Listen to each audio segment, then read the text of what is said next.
Students, ഇന്ന് നമ്മൾ JNV selection test 2015 വന്ന കുറച്ച് ക്വസ്റ്റ്യൻസാണ് നമ്മൾ ചെയ്യാൻ പോകുന്നത്.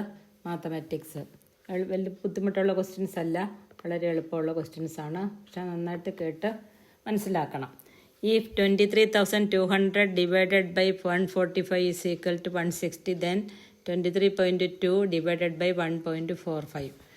ഇങ്ങനെയുള്ള ക്വസ്റ്റ്യൻ എപ്പോഴും പരീക്ഷയ്ക്ക് വരാം. അപ്പം നമ്മൾ എന്താ ചെയ്യേണ്ടതെന്ന് ചോദിച്ചാൽ 23.2 ഡിവൈഡഡ് ബൈ 1.45.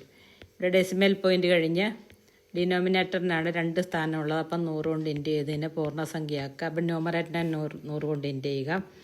അപ്പം 2320.0 വരും ബൈ 145.20.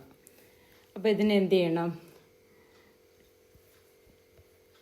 2320 divided by 145.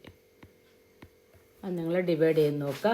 145 കൊണ്ട് ഡിവൈഡ് ചെയ്യുമ്പം 16 കിട്ടും. ആൻസർ 16. അതായത് വേണമെങ്കിൽ ചെയ്തിടാം. അവിടെ ആൻസർ 16 കിട്ടും. അത് നോക്കുക. 145 ഒരു പ്രാവശ്യം, 232 1 ടൈം 140. നമ്മുടെ 16 തന്നിട്ടുണ്ട് നമുക്കിവിടെ.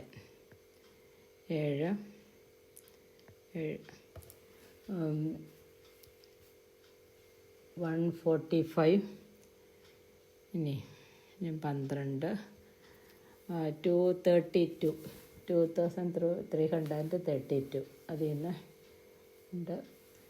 12 870 വരും. 870 6 ടൈംസ് 870. ഇത് ചെയ്ത് നോക്കണം കേട്ടോ.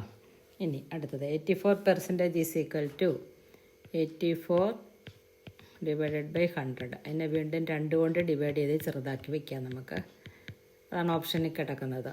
അപ്പം 2 കൊണ്ട് ഡിവൈഡ് ചെയ്യുമ്പം 84ൻ്റെ പകുതി 42 ബൈ 50 വരും ആൻസർ. 42 ബൈ 50.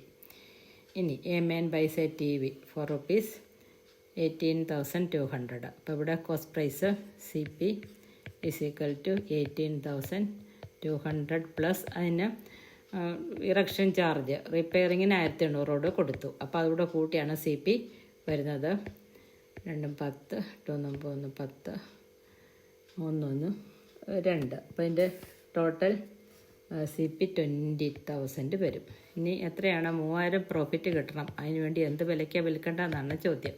അപ്പോൾ പ്രോഫിറ്റ് ഈസ് ഈക്വൽ ടു 3000 ക്വസ്റ്റിനിൽ തന്നിട്ടുണ്ട്. അപ്പം ഈ CPയോട് കൂടി പ്രോഫിറ്റോട് കൂട്ടിയാൽ മതി. SP is equal to 20,000 plus 3,000 is equal to 23,000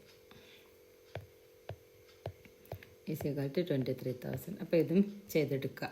ഇനി what is the quotient when 76,076 divided by 13. അത് 76,076നെ ഞാനിവിടെ 13 കൊണ്ട് ഡിവൈഡ് ചെയ്തിട്ടുണ്ട്. അപ്പോൾ 13 76ൽ 5 ടൈംസ് 5 × 13 ഈസ് ഈക്വൽ ടു 65 എന്ന് വരും. ഇനി 76 65 പോയാൽ 11 അടുത്ത പ്ലേസ് താഴേക്ക് ഇറക്കിയത് 0. വീണ്ടും 110ൽ 13 8 times then 13 × 8 is equal to 104 വരും. പിന്നെ അത് മൈനസ് ചെയ്ത് കഴിയുമ്പോൾ 6 ദെൻ 7 ഇറക്കി എഴുതുന്നു. 67ൽ വീണ്ടും 5 ടൈംസ് 65 വരും. 67 65 പോലെ 2 6 വീണ്ടും ഇറക്കി എഴുതി 26. 13 2 ടൈംസ് ആണ് 26. അപ്പോൾ ആൻസർ 5852. 2 ഡിജിറ്റ് കൊണ്ടുള്ള ഡിവിഷനൊക്കെ നിങ്ങൾ ചെയ്ത് പഠിക്കുക. ഇതിൻ്റെ മുകളിൽ 3 ഡിജിറ്റ് കൊണ്ടുള്ള ഡിവിഷൻ നമ്മളിവിടെ ചെയ്തിട്ടുണ്ട്. അപ്പോൾ ഇത് വീണ്ടും ചെയ്ത് പഠിക്കുക. ഇനി ബാക്കി കണക്കുകളുമായിട്ട് അടുത്ത ക്ലാസ്സിൽ നമുക്ക് കാണാം. Thank you.